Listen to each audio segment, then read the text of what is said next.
Now it is my honor to welcome on stage His Excellency Mr. Peter Thompson, President of the United Nations General Assembly. Good morning. His Excellency Mr. János Áder, the President of the Republic of Hungary, heads of state and heads of government, excellencies, ladies and gentlemen. It's a great pleasure to be here with you all today in this beautiful city of Budapest.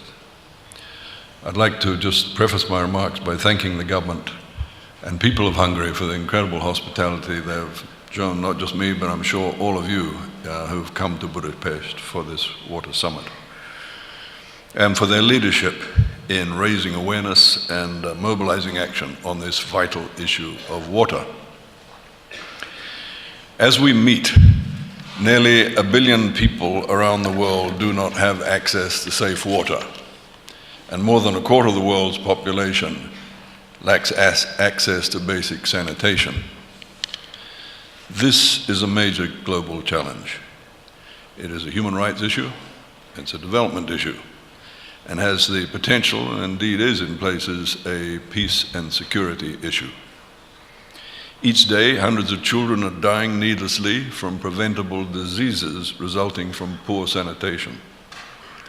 Women and girls without access to safe toilets and latrines are being forced to practice open defecation, which is impacting their health and their dignity and exposing them to sexual violence and insecurity. In sub-Saharan Africa, around 40% of the population lives without clean and safe drinking water. And many small island developing states, including the country of Fiji, where I come from, we face serious fresh water shortages due to water storage capacity constraints and other factors such as the severe drought which has affected most of Micronesia in recent times. Despite relatively high rainfall, countries such as these often become dependent on non-renewable groundwater sources which are highly vulnerable to seawater contamination. A growing number of countries and regions around the world are experiencing worsening water stress. The OECD currently estimates that between 2000 and 2050, the global demand for water will increase by around 55%. But it also warns that this figure could become much higher due to rapid population growth, urbanization and industrialization, poor agricultural practices, water waste, weak governance, climate change, and catastrophic weather events. As water resources become scarcer, it is expected that tensions over access to water could intensify at both national and international levels.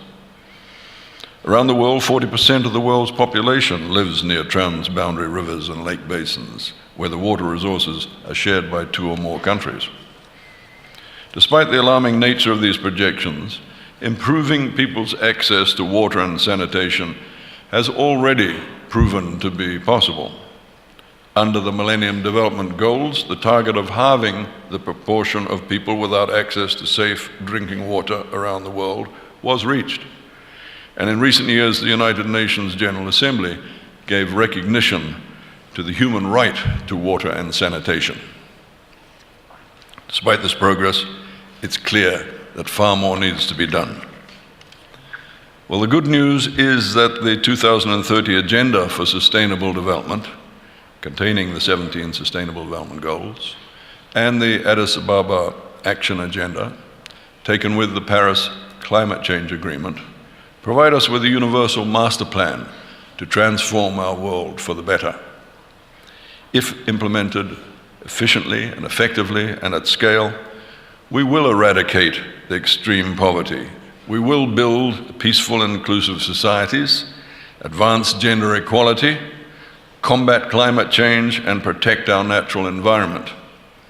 Under our universally agreed master plan, we will also provide for universal and equitable access to safe and affordable drinking water, and increase the efficient use of water and restore water-related ecosystems. Indeed, the 2030 agenda was premised on the recognition of the central importance of water to sustainable development, both as a goal in itself, Sustainable Development Goal number 6, and as fundamental to achieving all the other SDGs. Excellencies, as part of our efforts to achieve water and sanitation-related SDGs, a number of complementary actions should be pursued. Firstly, governments need to include water and sanitation-related issues in national development planning and budget processes, including for education and awareness-raising efforts to drive more sustainable water use and address waste. High water use sectors, including energy, agriculture, and industry, should be involved in developing sustainable plans and policies, and to reconcile their demands with the growing needs of the populations. Secondly, the provision of adequate sanitation and toilets in all homes and public spaces, including workplaces and schools, must be prioritized. Such efforts are instrumental to preventing diseases and enabling women and girls to access education and economic opportunities, as well as to driving political participation, civic engagement, and economic growth. Thirdly, more effective, efficient, and transparent governance systems can help to drive innovation in water resource management and reform the use of water in agriculture and mobilize investment in relevant technologies, including desalination of seawater. And finally, progressively addressing transboundary water issues will help promote regional peace and security in the long run. Cooperation between states to establish frameworks on the use, management, cost, and benefit sharing of water resources must be pursued within a spirit of mutuality. Excellencies, governments, the UN system, civil society, private sector, and local authorities need to work together to address water and sanitation issues, including by building on the lessons learned and through reinvigorated partnerships. The Budapest Water Summit offers a timely opportunity to drive global advocacy and build collective action and mobilize increased public and private financial support for water and sanitation-related issues. In doing so, it is critical we all bear in mind the importance of investing in water and sanitation for driving forward the implementation of all 17 of the Sustainable Development Goals. So, Excellencies, the interlinked nature of global efforts to reverse the cycle of decline in which the ocean is caught and to sustainably manage water and sanitation for all could not be clear. The two are inseparable. The ocean sustains us with the basic elements of life, producing half of the oxygen in the air that we breathe, and serving as an essential part of the water cycle that provides the water we drink. The ocean is in trouble. I therefore encourage all of you to prepare and to participate in the Ocean Conference to be held on the 5th and 9th of June at the United Nations headquarters in New York. The conference will bring together high-level stakeholders from across government, the UN system, international finance institutions, business industry, civil society, and the scientific and academic communities in order to mobilize action to save our ocean's ailing health. Broad sector cross-engagement will be critical to harnessing the political will, resources and knowledge and strategies needed to drive this work forward. And I look forward to your engagement in this week-long conference to save oceans' health. In conclusion, Excellencies, if we are to leave our children, grandchildren, and future generations with a world of opportunity, equality, prosperity, security, and peace, we must come together and act now. Mahatma Gandhi once said, "The earth, the air, the land, and the water are not an inheritance from our forefathers, but are on loan from our children. So we have to hand over to them at least as it was handed over to us."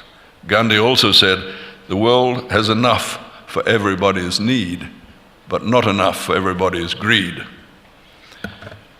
Excellencies, the world, humanity, is proceeding currently towards a precipice of unsustainability.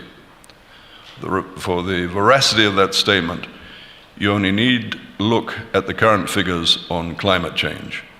The Paris Agreement takes us to a world of between 1.5 and 2 degrees climate change. But in fact, we are currently heading towards a world of 3 to 4 degrees. And unless we change our current direction, we will not leave our grandchildren with the world that Gandhi foresaw. So the time to act is now, and speaking at forums such as this, the main message I leave you with is that this is all about changing not just future consumption patterns, but our current consumption patterns, north and south, east and west. Everybody must work as one towards a world of sustainability and not the current path that we're on. This conference here in Budapest is a very important step in that regard. We are in New York going to be looking to you to be producing for SDG 6 innovative ideas that we can all work on to make sure that we do have that sustainable future that is required. I thank you all.